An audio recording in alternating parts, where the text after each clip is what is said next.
Las regulaciones de la IA están a la vuelta de la esquina. Los gobiernos de todo el mundo han estado debatiendo activamente cómo pueden controlar esta nueva tecnología y los políticos del Parlamento de la Unión Europea han aprobado recientemente la primera regulación de la IA del mundo. Si la historia sirve de algo, esta regulación podría convertirse en la referencia para el resto de países y regiones. Por tanto, es necesario analizarla para comprender lo que se avecina. Hoy vamos a proporcionarte una breve historia de la regulación de la IA en la Unión Europea, contarte lo que dice, explicarte lo que podría significar para ti y evaluar si esta regulación es siquiera viable. La regulación de la Unión Europea de la IA tiene su origen en la iniciativa de la década digital de la organización, cuya segunda fase comenzó en 2020, más o menos cuando empezó la pandemia. Como todas las demás iniciativas que nadie votó, esta iniciativa pretende transformar completamente el continente para el año 2030. Si has visto nuestro vídeo sobre las leyes de censura en línea que se están introduciendo en todo el mundo, sabrás que esta fecha de 2030 está en todas partes debido a los Objetivos de Desarrollo Sostenible u ODS de la ONU que se supone que todos los países deben cumplir para 2030. Digamos que muchos políticos de la Unión Europea se los han creído al pie de la letra. Dicho esto, no todas las propuestas de política digital de la Unión Europea han sido distópicas. Un ejemplo es la Ley de Mercados Digitales, que obliga a las grandes empresas tecnológicas a permitirte cambiar el software de sus dispositivos. Gracias a esta regulación, pronto podrás, por ejemplo, desinstalar iOS e instalar Android en un dispositivo Apple. La Ley de IA de la Unión Europea parece ser otro ejemplo de regulación sorprendentemente razonable. El único problema es que esta ley es un reglamento, lo que significa que anulará todas las regulaciones de la IA que los países europeos ya tengan en vigor sin la participación ni la aprobación de sus ciudadanos. Así es como funciona la Unión Europea. En cualquier caso, el texto de la ley de IA fue publicado por la Comisión Europea en abril de 2021, mucho antes de que OpenAI hubiera introducido ChatGPT. Para contextualizar, solo la Comisión Europea puede presentar propuestas políticas en la Unión Europea. Estas propuestas se debaten después con el Parlamento Europeo hasta que son aprobadas. Esto es básicamente lo que ha estado ocurriendo durante los últimos 2 años, pero hasta ahora solo ha habido unas pocas modificaciones. La mayoría de ellas han tenido que ver con tecnologías de IA que han surgido o se han popularizado desde entonces, como la IA generativa de propósito general, que por supuesto incluye a ChatGPT. A este respecto, se ha reportado que OpenAI ha estado presionando a los políticos de la Unión Europea para garantizar que la regulación de la IA de la organización no suponga una carga excesiva para la empresa.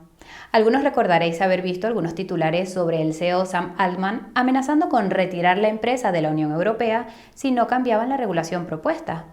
Según la revista Time, OpenAI presionó a los políticos de la Unión Europea para que retiraran la etiqueta de alto riesgo a la tecnología de IA generativa de, citamos, modelo básico como ChatGPT y DALL-E. Parece que Sam tuvo éxito. El texto final aprobado el 14 de junio garantiza que la tecnología de OpenAI funcione con menos escrutinio. Hablando del tema, puede que alguno de vosotros sepáis que el emisor de monedas estables USDC de Circle también ha estado influyendo en la Unión Europea en el ámbito de la regulación de las criptomonedas. Si has visto nuestro último vídeo sobre la ley MiCA, sabrás que contenía importantes restricciones para las monedas estables que no están configuradas como USDC. Es curioso. Ahora bien, para que quede claro, esta ley todavía tiene que pasar por algunos obstáculos más antes de convertirse en un reglamento propiamente dicho. Si no alcanzamos algún tipo de singularidad de la IA que requiera un cambio de última hora, estará terminada en algún momento a principios del año que viene. Incluso entonces puede que no entre en vigor hasta 2026. En cualquier caso, el contenido de la ley de IA es donde las cosas se ponen interesantes. Para empezar, se aplicará a cualquier persona o institución que desarrolle u ofrezca tecnología de IA en la Unión Europea, aunque la persona o institución no esté ubicada en la Unión Europea. Esto explica por qué OpenAI ha presionado tanto. La ley sitúa todas las tecnologías de IA en un espectro de riesgo en el que las tecnologías de menor riesgo no están reguladas en su mayor parte y las de mayor riesgo están totalmente prohibidas. Si te preguntas qué significa alto riesgo, el texto original ofrece una definición clara. La Unión Europea podría enseñar a la SEC un par de cosas. Bromas a un lado, Las tecnologías de IA de alto riesgo son, citamos, aquellas que tienen un impacto perjudicial significativo sobre la salud, la seguridad y los derechos fundamentales de las personas en la Unión. Parece ser que el texto actualizado incluye el daño a, citamos, el medio ambiente, la democracia y el Estado de Derecho. Términos muy vagos, por no decir otra cosa. No es sorprendente que la lista de tecnologías de IA prohibidas y de alto riesgo se haya ampliado debido a esta nueva definición. La lista prohibida incluye el uso de la IA en sistemas biométricos en espacios de acceso público, en la vigilancia policial predictiva, en sistemas de reconocimiento de emociones y en la puntuación social. La lista de alto riesgo incluye el uso de la IA en infraestructuras críticas como el transporte, en la educación, especialmente en la calificación, en servicios esenciales como la concesión de préstamos, en el empleo y la contratación y en la justicia y los procesos democráticos. Ten en cuenta que todos estos usos de la IA estarán permitidos. Obviamente, cualquiera que ofrezca estas tecnologías de IA de alto riesgo tendrá que cumplir una larga lista de normas, entre ellas proporcionar una evaluación de riesgos detallada, garantizar que sus conjuntos de datos no contienen sesgos, llevar un registro de todo lo que hacen y proporcionar información clara a cualquiera que utilice sus tecnologías. Esto enlaza con los requisitos de las tecnologías de IA de bajo riesgo, que se limitan a las obligaciones de transparencia y etiquetado. Los usuarios de estas tecnologías solo necesitan saber que están interactuando con una IA. Las IA generativas de modelo básico entran en esta categoría, aunque con algunos requisitos más. La Unión Europea también esboza una tercera categoría de tecnologías de IA que no ofrecen ningún riesgo cuantificable. Se incluyen el uso de IA en videojuegos y los filtros de spam. Lógicamente, este tipo de tecnologías de IA no tienen requisitos. La página web de la Unión Europea señala que la mayor parte de la IA utilizada actualmente en la Unión Europea pertenece a esta tercera categoría. Naturalmente, hay una larga lista de multas para quienes incumplan los requisitos de la ley de IA. Las sanciones más severas se aplican a quienes utilicen tecnologías de IA prohibidas. Las multas pueden alcanzar los 40 millones de euros o el 7% de los ingresos anuales, lo que sea mayor. El incumplimiento de los requisitos relacionados con los datos, como no utilizar contenidos protegidos por derechos de autor, o los relacionados con la transparencia, como no etiquetar los contenidos de IA, podría dar lugar a multas de hasta 20 millones de euros o el 4% de los ingresos anuales, la cantidad que sea mayor. El incumplimiento de cualquiera de los demás requisitos puede dar lugar a multas de hasta 10 millones de euros o el 2% de los ingresos anuales, la cifra que sea más alta. Además, proporcionar información incompleta o incorrecta a los reguladores puede dar lugar a multas de hasta 5 millones de euros o el 1% de los ingresos anuales, la cifra que sea más alta. Suena a que quieren recaudar algo de dinero. Hablando en serio, debes saber que la ley de IA examina cualquier caso de uso de la IA que implique biometría o reconocimiento facial. Parece que los políticos de la Unión Europea quieren asegurarse de que los ciudadanos del bloque no sean gobernados por la IA de ninguna manera. Sin duda es una buena noticia, pero la ley podría seguir siendo una mala noticia en la práctica. Recordemos la definición de una tecnología de IA de alto riesgo, citamos, aquellas que tienen un impacto perjudicial significativo sobre la salud, la seguridad y los derechos fundamentales de las personas en la Unión, incluyendo, citamos, el medio ambiente, la democracia y el Estado de Derecho. Insistimos en que esta definición es excesivamente amplia y podría decirse que problemática. Para empezar, la definición de impacto perjudicial significativo está abierta a la interpretación y está garantizado que esta definición se ampliará cuando se trate de aspectos como el medio ambiente, la democracia y el Estado de Derecho. Es inquietantemente similar a la redacción de la Ley de Servicios Digitales que legaliza la censura en línea. Por ejemplo, recientemente se han publicado una serie de artículos en los que se pregunta si la IA es perjudicial para el medio ambiente debido a su consumo de energía y demás. Si los burócratas de la Unión Europea empezaran a tener problemas con las empresas extranjeras de IA, podrían simplemente calificarlas de perjudiciales para el medio ambiente y echarlas. Lo mismo ocurre con el aspecto democrático. El texto más recientemente aprobado de la ley incluye disposiciones que aplican efectivamente una etiqueta de alto riesgo a cualquier algoritmo en las redes sociales relacionado con las elecciones. Cualquier plataforma de redes sociales con más de 45 millones de usuarios será objeto de escrutinio. Imagina que un candidato contrario a la Unión Europea se presenta a la presidencia de uno de los países del bloque. Los burócratas de la Unión Europea podrían prohibir a las plataformas de redes sociales que permitieran que el contenido de este candidato se hiciera viral, tachándolo de perjudicial para la democracia. Hay quienes afirman que esto ya está ocurriendo en la Unión Europea. La parte relativa al Estado de Derecho podría tener un resultado similar. Aquí se incluiría presumiblemente cualquier tecnología de IA que participe de algún modo en crear escepticismo en torno a la Unión Europea y sus regulaciones, a menudo antidemocráticas. Es importante recordar que la máxima prioridad de estas instituciones es protegerse a sí mismas. Y no se trata solo de las instituciones. Es difícil ver cómo podría medirse el impacto perjudicial significativo a nivel individual. Lo que se considera considerablemente perjudicial varía de una persona a otra. Fijar el daño personal como umbral significa rebajarlo al nivel de la persona más sensible de la sociedad.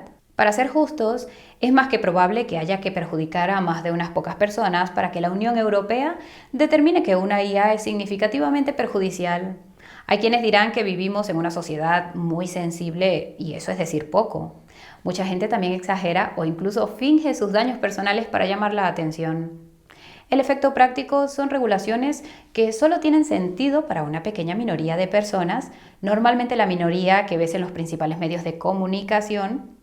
Para todos los demás, supone restricciones innecesarias y en el caso de la IA en la Unión Europea, significa quedarse atrás en una carrera que no puede permitirse perder. Hay que reconocer que los políticos de la Unión Europea han propuesto la creación de un mecanismo de regulación para nuevas tecnologías de IA que les permita evaluar sus riesgos de forma más objetiva. El problema es que esto significa que la Unión Europea puede controlar qué tecnologías de IA están permitidas. No importa que su evaluación pueda no ser objetiva. Y no nos hagas hablar de cuánto control podría tener la Unión Europea sobre las tecnologías de IA de alto riesgo, como las relacionadas con la educación. Algo nos dice que no son pocos los burócratas de la Unión Europea a los que les encantaría aprovechar estas herramientas para asegurarse de que todos los niños crezcan amando a la organización. Esto nos lleva a la gran pregunta: ¿es posible regular la IA? La respuesta corta es que sí, pero requiere controlar el software o el hardware. En otras palabras, requiere controlar Internet, donde se utiliza este software, o los microchips avanzados que hacen posible dicho software. Controlar Internet es más fácil de decir que de hacer, pero parece estar en la hoja de ruta de casi todos los gobiernos. Lo que desean es que todo el mundo necesite una identidad digital para acceder a Internet, de modo que todo esté estrechamente rastreado y controlado. Así sería imposible que surgiera una IA rebelde. También es posible que los gobiernos intenten implantar una Internet alternativa controlada a todos los niveles. Lo creas o no, Internet tal y como está diseñada hoy está bastante descentralizada. Uno de los puntos de centralización son los proveedores de servicios de Internet y ahí es donde los gobiernos podrían tomar el control. Si viste nuestros 2 vídeos sobre la simulación de ciberataques del FEM, recordarás que especulamos con que el final de un ciberataque global podría ser obligar a todo el mundo a cambiarse a un único proveedor de servicios de Internet como Starlink. Esto también imposibilitaría la aparición de una IA rebelde. En cuanto al hardware, es fácil olvidar que la IA no funciona sin él y aún más fácil olvidar que la mayoría de los microchips para IAs avanzadas se fabrican actualmente en Taiwán. Dadas las tensiones geopolíticas en esa región, el cese o incluso la simple interrupción de la producción podría detener a la IA en seco. Puede parecer una locura, pero esto es exactamente lo que los Estados Unidos y la Unión Europea están planeando. El hecho de que ambos se apresuren a crear sus propias fábricas de microchips avanzados es una admisión tácita de que algún tipo de conflicto en el estrecho de Taiwán no es una cuestión de si ocurrirá, sino de cuándo. La respuesta podría ser muy bien antes de lo que pensamos. Especulaciones a un lado, el hecho es que los Estados Unidos, la Unión Europea y otros países pronto tendrán sus propias instalaciones de fabricación de microchips. Podríamos ver fácilmente cómo aplican controles de seguridad avanzados que solo permitirían el funcionamiento de los chips relacionados con la IA si su comprador ha recibido la aprobación del regulador. Hay quienes dirán que esto también es una cuestión de cuándo, no de si ocurrirá. Ha habido una tendencia innegable hacia la centralización extrema en las últimas décadas y el resultado será la centralización de tanto software y hardware como los gobiernos puedan engañar u obligar a sus ciudadanos a aceptar. Dicho todo esto, la Unión Europea ha adoptado un tercer enfoque que consiste en centrarse en los datos. Al obligar a cualquiera que trabaje con tecnologías de IA a facilitar sus datos a los reguladores, se hace imposible que la IA eluda las regulaciones. Esto es inteligente, pero conlleva muchas lagunas que otras regulaciones de la Unión Europea están intentando cerrar. En pocas palabras, la eficiencia de la regulación de la IA de la Unión Europea depende en última instancia de si puede mantener el control de los datos que la IA utiliza para funcionar. Es demasiado pronto para decir si este enfoque innovador funcionará, pero si lo hace, puedes apostar a que veremos a otros reguladores de otros lugares adoptarlo. Por otra parte, es posible que algunos países, o incluso la mayoría, intenten posponer la regulación de la IA todo lo posible. Esto se debe a que la mayoría de los gobiernos quieren que la IA evolucione lo más rápidamente posible. Cuanto más rápido evolucione, mayor será su ventaja. Quizás este sea en parte el motivo por el cual los reguladores han tardado tanto en controlarla. La única razón por la que están empezando a intervenir ahora es porque se están dando cuenta de que permitir que la IA evolucione sin control podría ser muy contraproducente. Además de la posibilidad de que la IA se vuelva de algún modo sensible y empiece a romper cosas, es probable que muchos países la utilicen contra sus oponentes geopolíticos. Este uso será probablemente en forma de guerra de la información, principalmente a través de las redes sociales. Y no solo nos referimos a los países. A medida que aumenten las tensiones internas, el uso de la IA con fines propagandísticos será más habitual. Alguno de vosotros habréis oído hablar de los anuncios generados por IA utilizados recientemente por un político en los Estados Unidos. Va a ser fascinante ver cómo los gobiernos encuentran el equilibrio entre permitir que la IA evolucione y evitar que se convierta en algo que no desean. Sospechamos que se parecerá a lo que estamos viendo actualmente con la regulación de las criptomonedas, pero lo que está en juego es mucho más importante. No se trata solo de dinero, sino de información. No te equivoques, debes estar al tanto de los avances y regulaciones de la IA. Puede que ahora no lo parezca, pero ambos van a tener un profundo impacto en todos los aspectos de nuestras vidas. Al igual que Internet y las criptomonedas, va a llevar tiempo que esto ocurra, pero es mejor que creas que está a la vuelta de la esquina. Nos aseguraremos de mantenerte al día sobre ambos temas, además de proporcionarte el contenido habitual sobre criptomonedas y macroeconomía. Si te preocupa que la IA te quite el trabajo, no dejes de ver nuestro video al respecto siguiendo el enlace que hemos dejado en la descripción. Y hasta aquí el vídeo de hoy. Si te ha parecido informativo, ayuda a otros a encontrarlo pulsando el botón de me gusta. Si no quieres perderte el próximo, suscríbete al canal y a sonar la campanita de notificación. Mejor aún, dedica un segundo a compartir este vídeo para que más gente lo conozca. Si estás buscando un monedero hardware para guardar tus criptomonedas o un exchange que no te acribilla a comisiones, dirígete a la página de ofertas de CoinGurú. Tiene los mayores descuentos en los mejores monederos de criptomonedas y hasta $40,000 en bonificaciones en los mejores exchanges. El enlace estará en la descripción. Gracias a todos por acompañarnos. Nos vemos muy pronto. Chao, chao.